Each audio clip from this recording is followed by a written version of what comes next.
की सुरक्षा चूक पर मचा घमासान बढ़ता जा रहा है। इसी बीच पंजाब के सीएम चन्नी ने पीएम के खिलाफ बेतुका बयान दिया। उन्होंने पीएम के लिए अमर्यादित शब्द कहे। पंजाब के सीएम चन्नी ने पीएम को तू कहकर संबोधित किया। पंजाब के टांडा में एक रैली को संबोधित करते हुए चन्नी ने यह बात कही। उन्होंने कहा कि पीएम को कोई खरोश नहीं आई, किसी ने नारे नहीं लगाए और पूरे देश में फैलाया जा रहा है कि पीएम की जान को खतरा है। ओ यार, कोई खतरा तैनूं होया नहीं, थोड़े नेड़े बंदा नहीं कोई आया, कोई नारा नहीं बजया, कोई डड़ा नहीं बज रहा, कोई झरीट नहीं आई, कोई गोली नहीं चली। केड़ी गल दी जान बचा के आ गए तुसी जी? पंजाब में पीएम नरेंद्र मोदी की सुरक्षा में हुई चूक के मामले पर जमकर राजनीति हो रही है। सीएम चन्नी ने विवादास्पद ट्वीट भी किया। पंजाब के मुख्यमंत्री चरणजीत सिंह चन्नी ने सरदार पटेल की फोटो के साथ एक कोट शेयर करते हुए लिखा, जिसे कर्तव्य से ज्यादा जान की फिक्र हो, उसे भारत जैसे देश में बड़ी जिम्मेदारी नहीं लेनी चाहिए। उन्होंने सरदार पटेल की एक तस्वीर ट्वीट पर इशारों इशारों में ही मोदी पर तंज कसा। पीएम की सुरक्षा में चूक को सुप्रीम कोर्ट ने भी बेहद गंभीर माना है, लेकिन विपक्ष इस पर सियासत करने से बाज नहीं आ रहा है। इसी बीच इस मामले में आरएसएस का बड़ा बयान सामने आया है। मनमोहन वैद्य ने कहा, पंजाब में पीएम की सुरक्षा के साथ जो हुआ वो देश के लिए ठीक नहीं। मीनाक्षी लेखी ने तो सोनिया गांधी से पंजाब के सीएम चन्नी को हटाने की मांग कर दी। गंभीर बात है, इस पर जांच भी हो रही है and the officers those are responsible for it, तो सरकार अपना काम करेगी निश्चित। ये ठीक नहीं हुआ है, मतलब एक संवैधानिक सर्वोच्च पद के व्यक्ति को इस प्रकार से खड़ा रहना पड़ना, ये ठीक नहीं हुआ है, देश के लिए ठीक नहीं है। सोनिया गांधी जी को तो हटा देना चाहिए। अगर उनकी सलाह नहीं होती तो उनको हटा देना चाहिए। हटाया क्यों नहीं? मुख्यमंत्री को हटाए। पीएम अपमान नहीं करे, पीएम का अपमान हुआ है और जो ये बातें कर रहे हैं वो देश का अपमान कर रहे हैं। जो घटना पंजाब में हुई, इसके ऊपर एमएचए ने ऑलरेडी कमेटी गठित कर दी है, जिसमें एनआईए के सीनियर अधिकारियों को डाला है। और मैं मानता हूं कि ये एक घटना, पहली घटना इस तरह की 4 दशकों बाद हुई है और उसके बाद ऐसी घटना का देखा जाना मुझे लगता है देश की सुरक्षा के लिए एक बड़ी चुनौती ना बन जाए। वेट एंड वॉच करते हैं कि क्या कार्रवाई एनआईए की टीम आगे करेगी, मगर पंजाब सरकार को भी उन अधिकारियों के विरुद्ध जिनने कहीं लापरवाही बरती सख्त कदम उठाना चाहिए। इस बीच पीएम की सुरक्षा में चूक की जांच तेज हो गई है। पंजाब सरकार की एसआईटी आज अपनी रिपोर्ट सौंप सकती है। मामले की जांच के लिए पंजाब सरकार ने एसआईटी का गठन किया था, जिसे 3 दिन में अपनी रिपोर्ट सौंपनी थी। इसके अलावा बठिंडा एसएसपी को आज शाम तक गृह मंत्रालय के कारण बताओ नोटिस का जवाब देना है। गृह मंत्रालय की टीम कल पंजाब के फिरोजपुर जांच के लिए पहुंची थी। जिस जगह पीएम का काफिला फंसा हुआ था, वहां गृह मंत्रालय की टीम ने छानबीन की। पीएम की सुरक्षा में चूक मामले में पंजाब की फिरोजपुर पुलिस ने 150 अज्ञात लोगों पर केस दर्ज किया है, लेकिन उनके खिलाफ धाराएं बेहद मामूली लगाई गई हैं। जिन अज्ञात लोगों पर मुकदमा हुआ है, उन पर धारा 283 यानी धरने के जरिए ट्रैफिक रोकने की मामूली धारा के तहत एफआईआर दर्ज की गई। इस धारा में सिर्फ 200 रुपए जुर्माने का प्रावधान है। आरोपी जमानत पर छूट सकता है। मतलब प्रधानमंत्री की सुरक्षा में चूक जैसे बड़े मामले में इतनी हल्की धारा, और वो भी उस जगह पर जो पाकिस्तान सीमा से बेहद करीब है। असम के मुख्यमंत्री हेमंत बिस्व शर्मा ने मामले को गंभीर बताते हुए कांग्रेस सरकार से इस मामले में सख्त कार्रवाई करने की मांग की है। साथ ही उन्होंने कहा कि इस तरह के गंभीर मामले में कोई कार्रवाई ना करके कांग्रेस ऐसी घटनाओं को और बढ़ावा दे रही है। साथ ही उन्होंने पूछा कि असम में राहुल सोनिया के साथ ऐसा हो तो कैसा लगेगा। By not taking action, they wants to institutionalize this thing. Suppose tomorrow Rahul Gandhi and Sonia Gandhi came to Assam. I did the same drama. Will it be acceptable? Then Congress will not criticize me. If they come to Assam, we will ensure full security. I am not saying that I will go for tit for tat. पाबंदियों और मरीजों के बढ़ते आंकड़ों के बावजूद उत्तर प्रदेश के बरेली से चौंकाने वाली कुछ तस्वीरें सामने आई। वहां एक मुस्लिम धर्म सम्मेलन में जुटे लोगों ने कोरोना नियमों का मजाक बनाकर रख दिया। जिला प्रशासन ने इत्तेहाद मिल्लत काउंसिल नाम की पार्टी के नेता तौकीर रजा खान को इस सम्मेलन में 300 लोगों के जुटने की इजाजत दी थी। लेकिन बरेली के इस्लामिया मैदान में हजारों की संख्या में लोग पहुंच गए, और वो भी बिना मास्क के। इस मुस्लिम धर्म सम्मेलन में पहला नियम यह टूटा कि वहां भीड़ जुटी। दूसरा ये कि लोगों ने मास्क नहीं लगाए, जिन्होंने लगाए भी केवल खाना पूर्ति के लिए। और तीसरा ये कि सोशल डिस्टेंसिंग के बारे में जैसे वो सब भूल ही गए हों। लेकिन हाँ, उनमें कोई भी देश हित के नारे लगाने से नहीं चूका। न सिर्फ मैदान में बल्कि मंच पर जुटे लोगों के लिए भी मास्क महज खिलौना बनकर रह गया। किसी में भी कोरोना का खौफ तो दिखा ही नहीं। यहां तक कि आईएमसी नेता तौकीर रजा खान भी मास्क लगाए बिना ही लोगों के बीच मौजूद रहे। बिहार के बांका से हैरान करने वाला वीडियो सामने आया। वहां एक लड़के पर बैंक के ग्राहक सेवा केंद्र से 40,000 रुपए चुराने का आरोप लगा, लेकिन इस चोर की यह हरकत वहां लगे सीसीटीवी कैमरे में कैद हो गई, जिसमें वो नकदी पर हाथ साफ करता नजर आया। इससे पहले वो दबे पैर ग्राहक सेवा केंद्र में दाखिल होता दिखा। अंदर टेबल पर एक लैपटॉप रखा हुआ था, जबकि कुर्सी खाली थी। इसी का उसने फायदा उठाया और बिना वक्त गवाए नकदी की तलाश में जुट गया। इसके बाद उसने वहां दराज में रखी नकदी बटोरी और अपनी कमीज में छिपा कर ले गया। हालांकि बिहार में लागू नाइट कर्फ्यू की पहली रात को मिला जुला असर देखने को मिला। कोरोना मरीजों की बढ़ती तादाद को देखते हुए राज्य सरकार ने सभी जिलों में रात 10 बजे से सुबह 5 बजे तक नाइट कर्फ्यू लगाने का ऐलान किया था, जिसे लागू कराने के लिए सभी जिलों में प्रशासन मुस्तैदी से जुट गया। इसी कड़ी में मुंगेर पुलिस के कई अधिकारियों ने मोर्चा संभाला और लाउडस्पीकर के जरिए लोगों से नाइट कर्फ्यू का पालन करने की अपील की। आप सभी से सादर निवेदन है कि आप अपनी दुकान को 8 बजे तक निश्चित रूप से बंद कर लें। भागलपुर में भी सभी चौक चौराहों पर पुलिस के जवान तैनात कर दिए गए, ताकि वो रात में बेवजह घूम रहे लोगों पर निगरानी रख सकें। इसके साथ ही पुलिस ने रात 8 बजे के बाद खुली कुछ दुकानों को बंद करवा दिया, जिसका जायजा खुद जिले के एसएसपी ने लिया। और मेडिकल दुकानों को छोड़ के लगभग सभी दुकानें बंद हो चुकी हैं। लेकिन नवादा में नाइट कर्फ्यू के दौरान कई इलाकों में पुलिस नदारद रही। अच्छी बात यह रही कि वहां के ज्यादातर लोग इस नियम का पालन करने के लिए खुद ही अपने घरों में कैद हो गए, जिसकी वजह से सड़कों पर सन्नाटा पसरा रहा। हालांकि कुछ जगहों पर 1-2 लोग रात में घूमने से बाज नहीं आए। पाकिस्तान के कराची में नशीले पदार्थों के खिलाफ एक अभियान चलाया गया।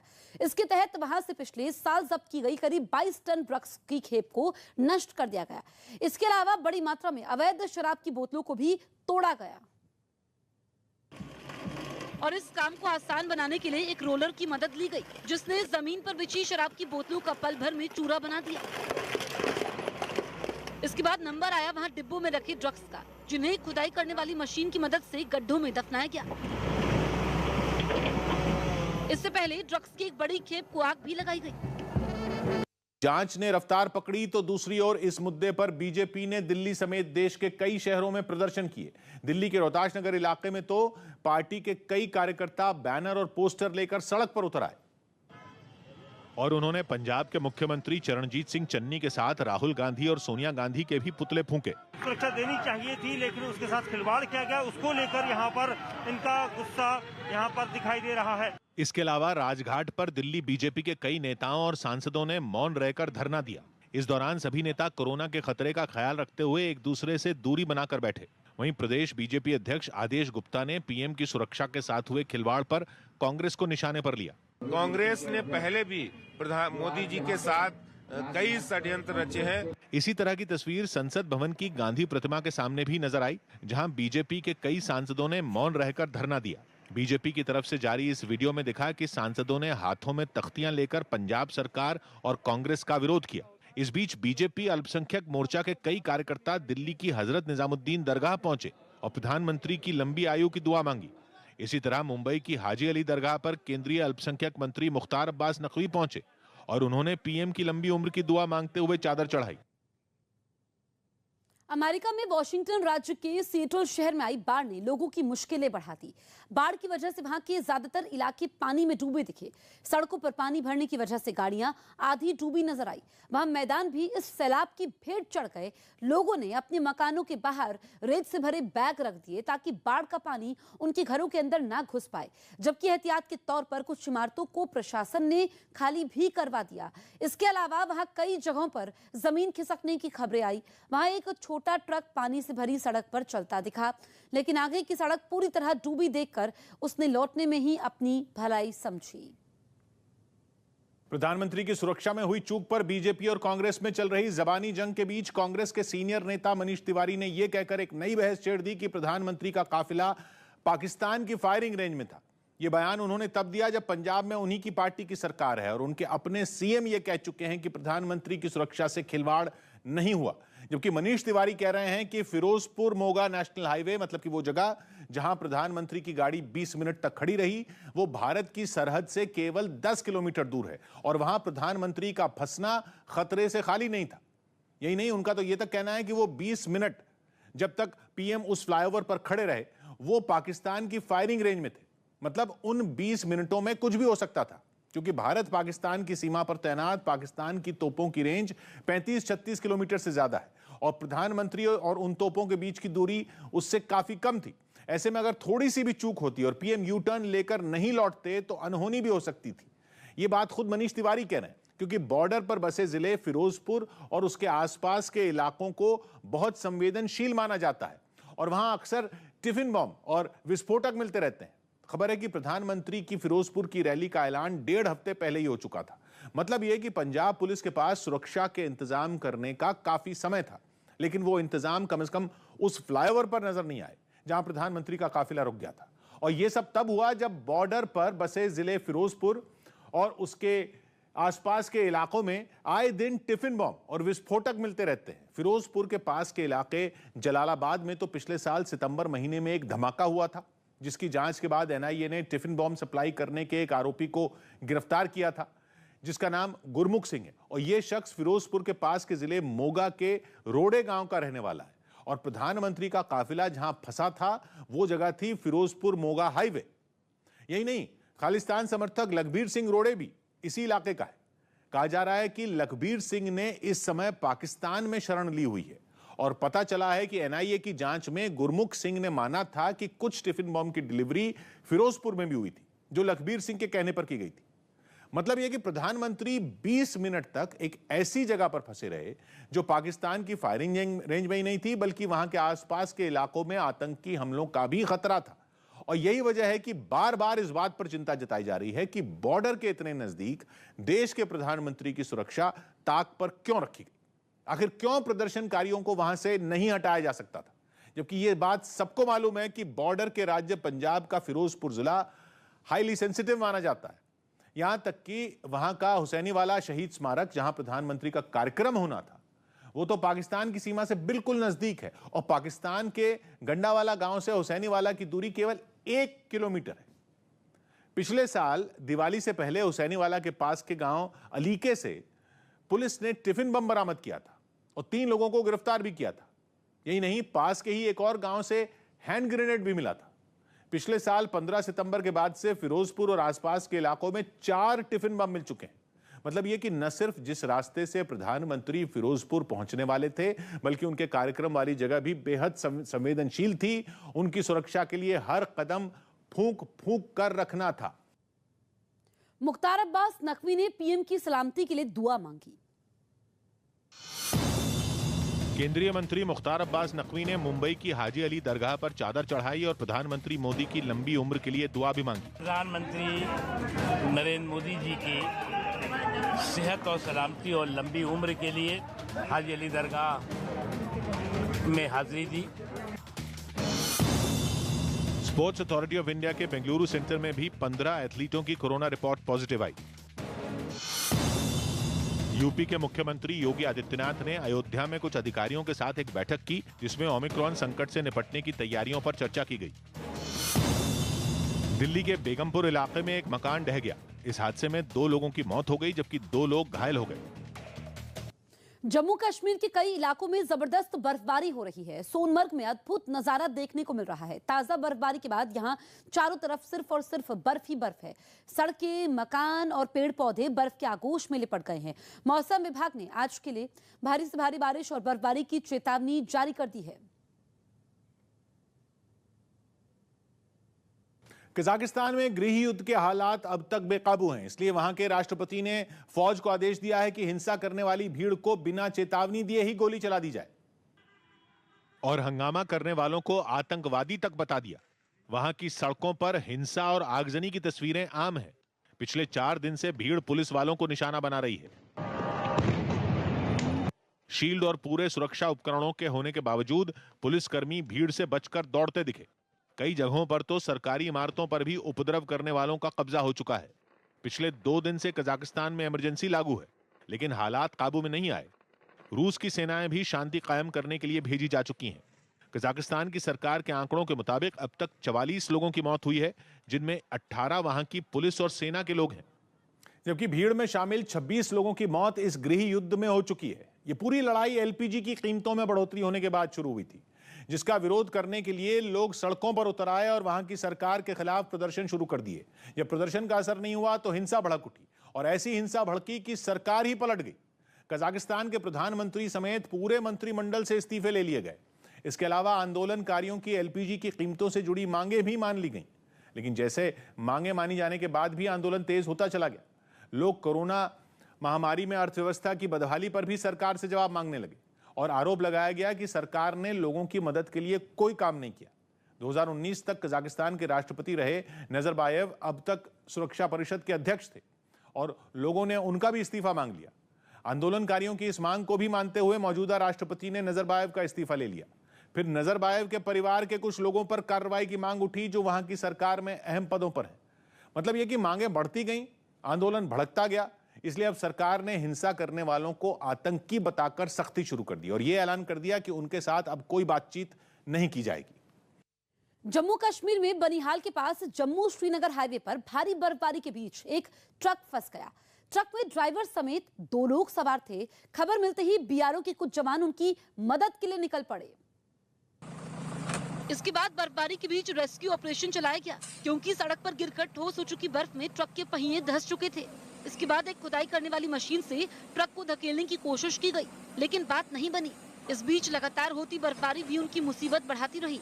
ऐसे में पहले ट्रक के टायरों पर जमी बर्फ को हटाया गया, फिर जब खुदाई करने वाली मशीन ने जोर लगाया तो बात बन गई। इसके बाद ट्रक अपनी मंजिल की तरफ रवाना हो गया। राजस्थान के रणथंभौर नेशनल पार्क के पास एक बाघ का हैरान करने वाला वीडियो सामने आया। ये बाघ अचानक कुछ यात्रियों की एक जीप के सामने दिखा और बाघ को देखते ही लोगों के होश उड़ गए। रणथंभौर नेशनल पार्क ने ही ये वीडियो सोशल मीडिया पर डाला। बाघ धीमी चाल में जीप की तरफ बढ़ता दिखा और जीप में बैठे लोग जीप को रिवर्स गियर में धीरे धीरे चलाने लगे। इसके बाद जीप की हेडलाइट सीधा बाघ के चेहरे पर पड़ रही थी। जिस तरह बाघ जीप की तरफ बढ़ रहा था, उसे देखकर पर्यटकों को लग रहा था कि वो उन पर कभी भी हमला कर देगा। लेकिन थोड़ी दूर तक चलने के बाद बाघ ने अचानक रास्ता बदल दिया और वो जंगल की तरफ चला गया। विधानसभा चुनाव से पहले योगी सरकार ने राज्य के किसानों की बिजली की दरों में बड़ी राहत दी। यूपी के ऊर्जा मंत्री श्रीकांत शर्मा ने जानकारी दी कि शहरी और ग्रामीण इलाकों में जिन किसानों के ट्यूबवेल के कनेक्शन हैं, उन्हें सिंचाई के लिए मौजूदा दर से आधे दाम पर बिजली मिलेगी।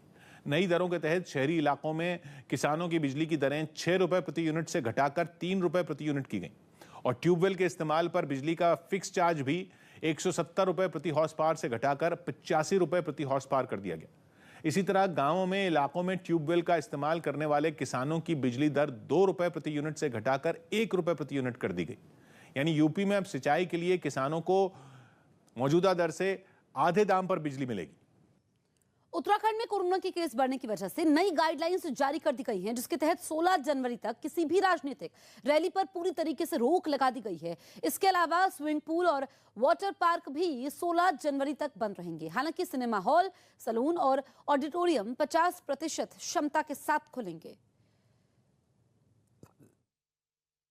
सुप्रीम कोर्ट के आदेश पर नीट पीजी काउंसलिंग का रास्ता साफ हो गया। कोर्ट ने मेडिकल कॉलेजों में ईडब्ल्यूएस कैटेगरी यानी आर्थिक रूप से कमजोर वर्ग को दिए 10% आरक्षण को इजाजत दे दी, जिस पर काफी विवाद हुआ था, क्योंकि इसके तहत ईडब्ल्यूएस कैटेगरी के छात्रों के लिए सालाना आमदनी की सीमा 8 लाख रुपए तय की गई थी, जिसे ज्यादा बताकर कई याचिकाकर्ताओं ने कोर्ट में अपील की थी। हालांकि कोर्ट ने अपने फैसले में साफ किया कि यह मंजूरी सिर्फ मौजूदा सत्र के लिए ही दी गई है, जबकि अगले साल के लिए यह फैसला लागू होगा या नहीं, इस पर मार्च के तीसरे हफ्ते में अगली सुनवाई होगी। यानी कोर्ट के फैसले के बाद मौजूदा सत्र के लिए मेडिकल कॉलेजों में दाखिला शुरू हो जाएगा। इसके अलावा ओबीसी कैटेगरी के 27% आरक्षण को भी कोर्ट में चुनौती दी गई थी, लेकिन कोर्ट ने ओबीसी आरक्षण को संवैधानिक तौर पर सही माना।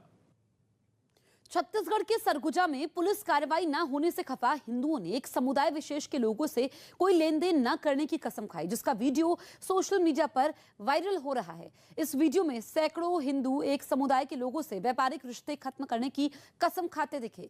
वीडियो 5 जनवरी का बताया जा रहा है। इस वीडियो में सैकड़ों लोग एक समुदाय को खेती के लिए दी गई जमीन पर वापस करने की कसम खाते दिख रहे हैं। आरोप है कि समुदाय विशेष के कुछ लोग हिंदू परिवारों के घर में घुस आए और उन्होंने घर की महिलाओं को मारा पीटा, उनके साथ छेड़छाड़ की, जिसके खिलाफ कार्रवाई न होने से नाराज गांव के लोगों ने पूरे समुदाय विशेष के बहिष्कार का ऐलान कर दिया। वीडियो वायरल होने के बाद सरगुजा पुलिस भी हरकत में आई और समुदाय विशेष के 7 लोगों को गिरफ्तार कर गांव के लोगों को समझा लेने का दावा किया। इस घटना का वीडियो वायरल होने के बाद इस पर राजनीति भी तेज हो गई।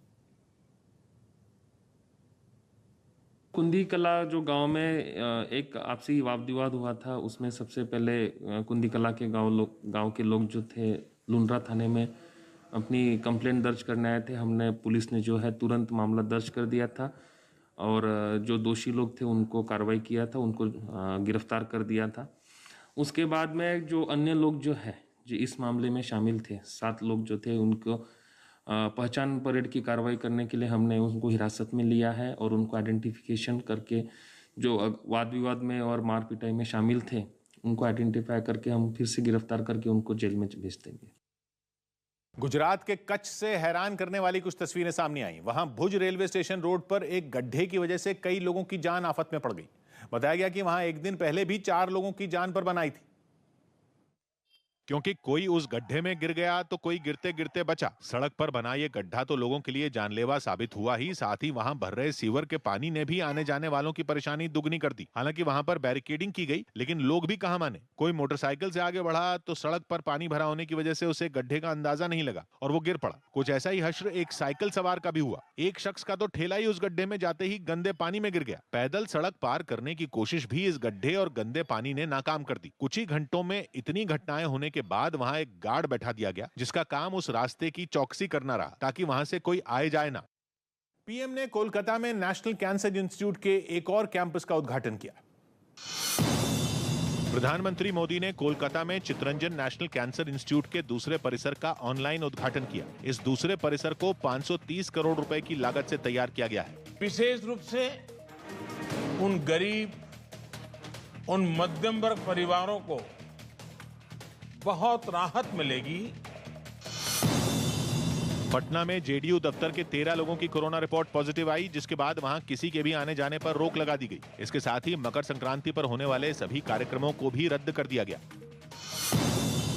अमेरिका के विस्कॉन्सिन में एक गोदाम में लगी आग भड़क गई, जिससे वहां पास की 2 काफी पुरानी इमारतें जलकर राख हो गईं। बताया गया कि ये दोनों इमारतें 1890 और 1894 में बनकर तैयार हुई थीं।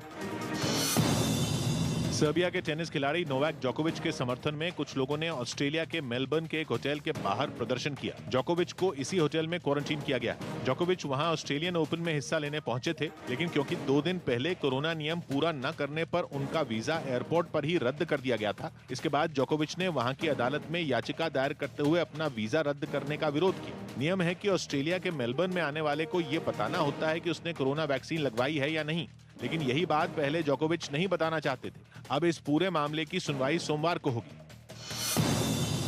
दिल्ली के पास यूपी के गाजियाबाद में पुलिस ने 7 ऐसे आरोपियों को गिरफ्तार किया जिन पर प्रिंटर से नकली नोट छापने का आरोप है। पुलिस ने इनके पास से 6,69,000 के नकली नोट भी बरामद किए। कोरोना संकट के बीच मध्य प्रदेश सरकार ने एक नया फैसला लिया। इसके तहत अब बिना मास्क लगाए हुए लोगों को पेट्रोल पंप पर तेल नहीं दिया जाएगा। वाहन चालक अगर मास्क नहीं लगाए हैं तो उन्हें डीजल पेट्रोल न दे।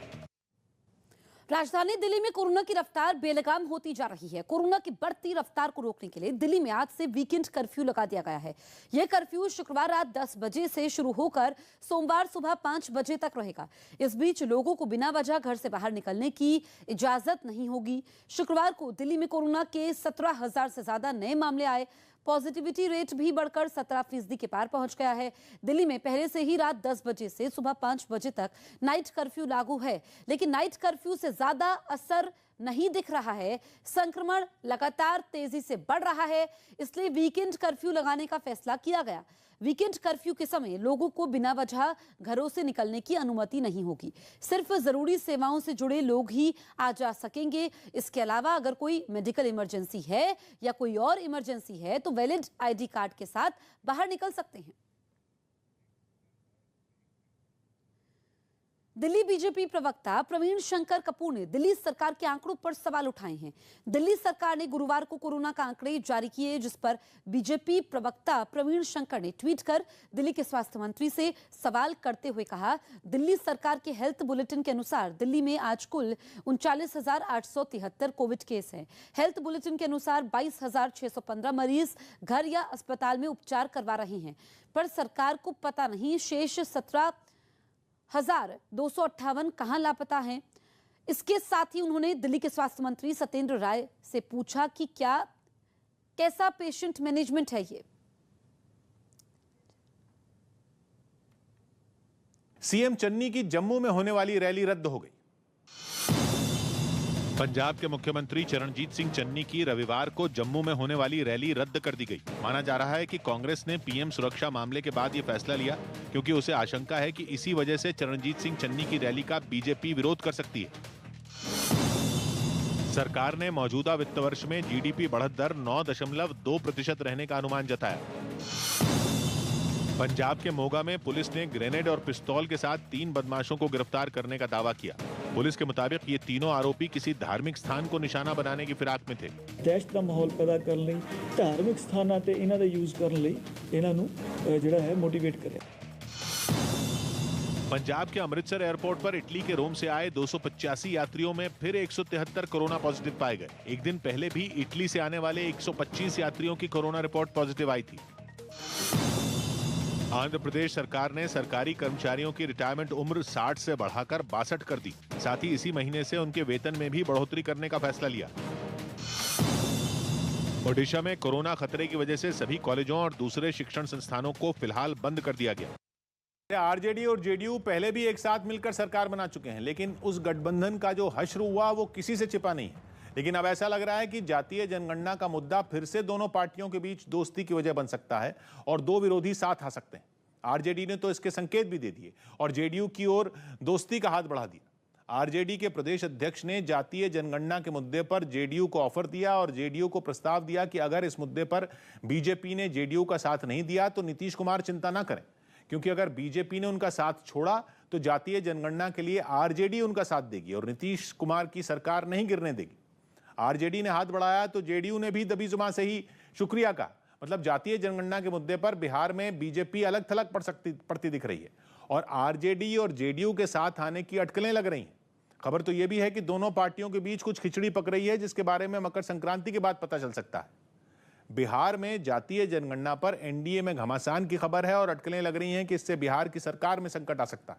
ऐसे में कहा जा रहा है कि नीतीश कुमार को अब दो रास्तों में एक चुनना होगा। पहला, या तो बिहार सरकार खुद राज्य में जातीय जनगणना कराए या फिर नीतीश बीजेपी से रिश्ता तोड़ ले।